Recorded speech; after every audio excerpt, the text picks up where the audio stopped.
Hello gamers, Pet here. Welcome to my Elite Dangerous honest review. Hopefully after watching this video we'll be able to form, a decision if this is a game you want to purchase or not, because it's kind of, will I enjoy this game or not? It's very if based. And the main problem with this was when the game came out on 16 December, which was also my birthday. I was like, hey, I have some extra money, this game looks really cool, let's find more info about Elite Dangerous. I already purchased, Star Citizen some time ago, but hey, Star Citizen is still a game that you can't really play, while Elite Dangerous is a game that you can actually play right now. And it seemed kind of interesting. So I go on Twitch, I found a streamer that was streaming the game, and hey, the game is looking interesting. And strangely enough, the dude was some 30 plus years old British dude. Okay, I go on YouTube to find some reviews.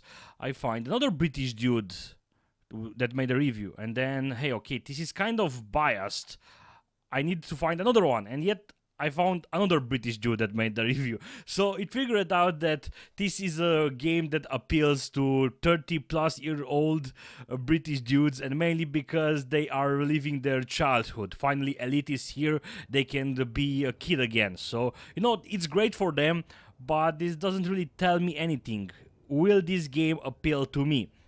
So basically I decided to take a leap of faith and buy the game, which was kind of pricey, especially since that was kind of a bad period for me. But I said, okay, screw it, let's just buy the game. It's my birthday, I need to spend some money, right? So I can feel happy.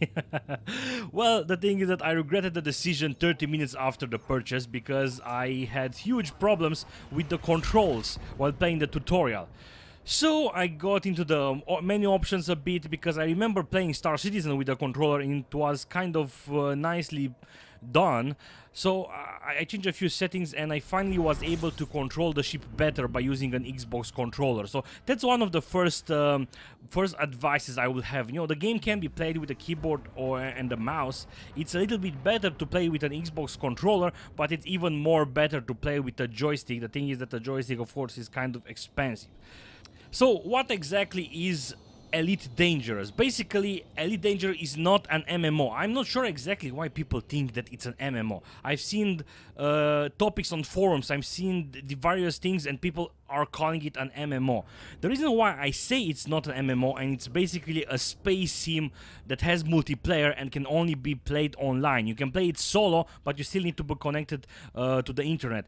And the reason why I want to say that it's not an MMO, it's mainly because every time people hear it's an MMO, they are like, does it have a subscription fee? Do you level up? What's the maximum level? Does it have achievements? Does it have, there are all those MMO stereotypes that are simply not in the game.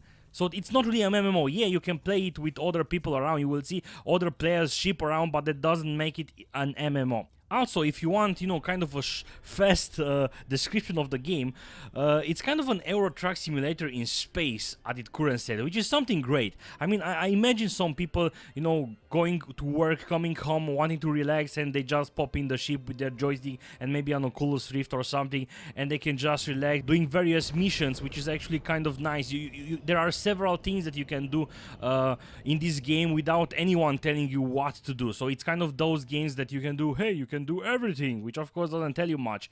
But one of the first thing and the most amazing things about this game is basically the whole galaxy. We have the whole Milky Way galaxy, which is huge. I mean, really, it's huge. And the whole, the Milky Way galaxy we know in real life, it's actually in the game. So you can actually go out there and visit some known stars, visit some known nebulas, or some, maybe some black holes. When it's nice. I saw some people who actually relax just by exploring and by taking screenshots of different stars.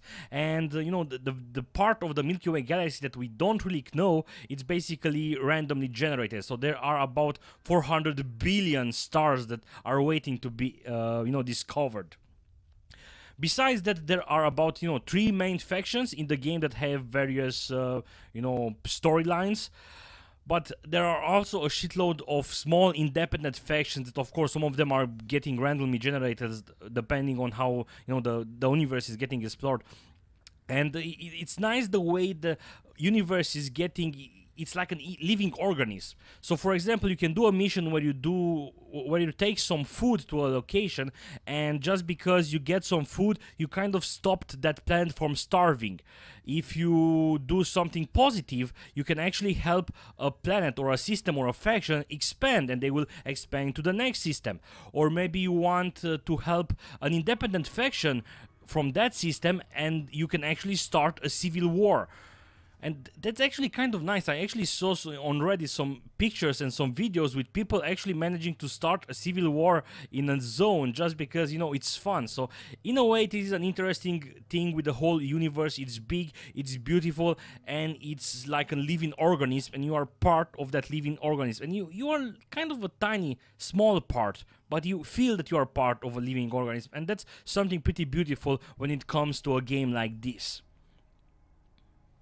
Now, what's the purpose of this game exactly? I mean, I told you that you can do everything, and this happened when I used to play EVE Online. I did it for like 3 weeks, and I was like, hey guys, what is this game about? What can I do here? And they were like, you know, proudly saying, you can do everything. Yeah, but what? I'm one of those guys that I kind of need to know my options, so I won't like stare at the screen and be like, yeah, what the hell do I do?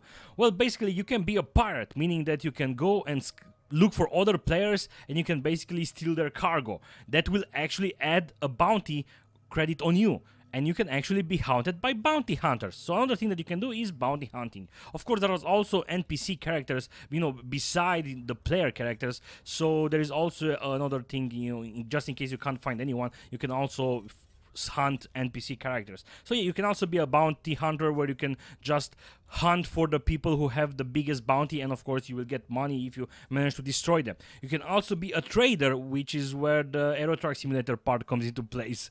This is basically what I've done. I found a decent route. I simply took cargo from one point to another point. I was doing jumps, I was making money, then I upgraded my ship again, and I've done it again and again, and it was kind of fun and relaxing. Another thing that you can do is basically explore, which is not really, you don't really make the most money out of exploration, but basically there are a lot of unexplored systems. So what you do is you have a module that scans the planet, and so I'm not going to go into detail. You jump to a new system, you scan the planet, then you go and scan the you scan the star, then you go and scan the planets, and then you move 20 light years away from that location, and you will be able to sell what you scouted, and that's a really nice way to make you know, money. But it's also a nice way to do it.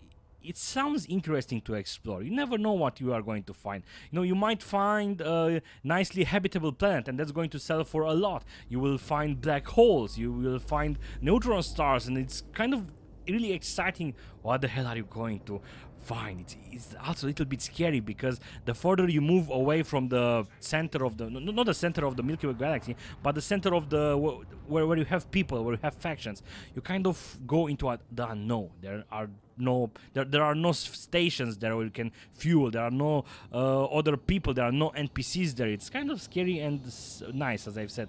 And of course, you can also be a miner. Just if that, you can go to an asteroid field with your mining drill and get resources, and you can sell them, and so on.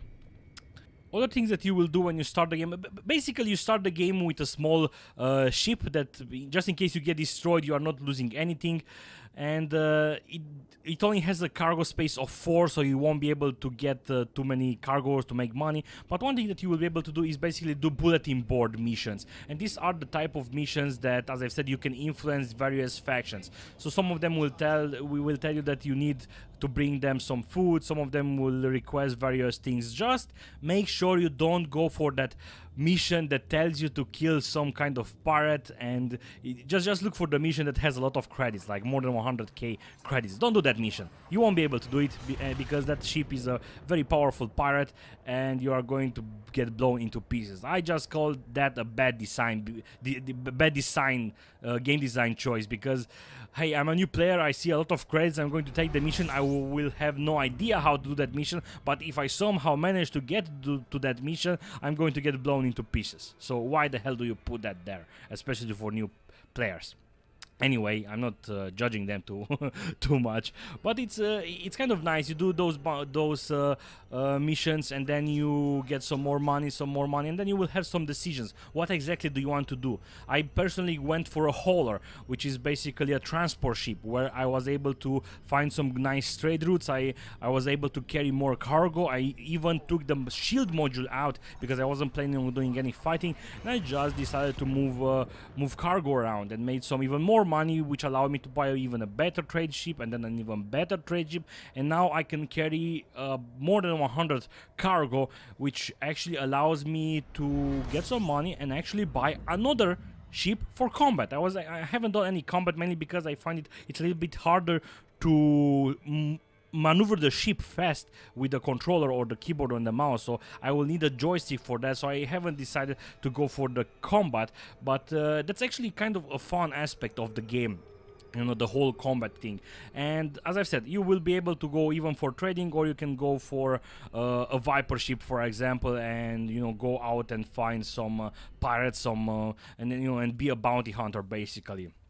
Now, as I've said, the ships can be customized with modules, and you know, it's kind of going to be expensive. Like, you can buy, let's say, a Viper for 50k credits, but if you want to make it even better, it will cost you more than the same price just for a couple of modules. Now, just in case you watch some YouTube videos or some Twitch guys and you saw them doing commands like deploy landing gear, and then you heard like a female voice like deploying landing gear, you can't do that just in game. They are basically doing that with a sound pack that costs around $7, and also with a program called voice attack that also costs $7. So you will need to take that into consideration, because me, after buying the game, I finally got a little bit into the game, and I knew that I wanted to have voice commands. Of course, it's not really required, but it helps you get more immersed with the game, and I had to spend another $15 basically for this. And it's nice, I can just go, you know, deploy landing gear, what is gold, and I have that voice, that female voice, the robot voice, that's telling me what it is. Again, as I've said, it's more it's helping me get more into the game. So, also, as I've said, I really recommend you to play this game with a joystick, but I understand that it's kind of a heavy investment, so I'm personally not going to buy a joystick right now. Maybe later, when Star Citizen is going to come out and I will basically have an option between two space games to play, then maybe I'm going. But I saw that with a joystick there are people who can do pretty awesome maneuvers that I won't be able to do with a controller, as I've said. Now, what's my overall impression with this game? I kind of got, you know, I'm not going to go into details on what this game really is. I'm just skimming the surface of the game. The game is cute, it's nice, you can actually play it and enjoy it. I know that people who are still enjoying the game, but that's mainly because they are thinking of the stuff. They are like going into another universe when they are going to put the, you know, the headset on. But basically, for me, I kind of haven't played the game for about more than 2 weeks. I've done some cargo jobs, I've put about 10 hours into the game, and I'm like, yeah, the skeleton of the game is there, but I kind of want more. Not really 100% sure what I want, but I know that there should be more there. So they are actually working for a new patch right now that they are going to add some wings module, which basically will allow you to play better with friends, something like that. They're also working on future expansions of the game that will allow you to, you know, visit a planet, on the ground level, and other stuff like that. But anyway, you know, Star Citizen is promising kind of the same things. The thing is that Star Citizen is still a game that you can't really play. You only have that combat module, which is like whatever. However, this is a game that you can actually pick up, buy the game and play it right now. And it's again, it's fairly enjoyable if you are thinking of if you're thinking with your head, like you are placing yourself in a universe, you are thinking that you are a pilot, you are, you know, using voice commands like blah blah blah blah blah blah. So yeah, in a way, I regret a little bit that I spent the money, but I kind of got over it. So I'm waiting to see how this game is going to improve. Have a look at Elite Dangerous. It's a nice game, it's a cute game overall. So Thank you guys for watching this video. Give me a like if you like the video, give me a dislike, but please tell if you didn't like the video, but please tell me why, because I do want to improve my videos some more. Again, I'm aiming for honest reviews, just saying what I think about them, trying to see if you know, there are some good, bad, distinct choices and so on. So anyway, you can also go to my website gamerpet.com, facebook.com/gamerpet, and you know all that drill if you want to follow me around, but not on the street. So thank you guys for watching. See you soon. Goodbye.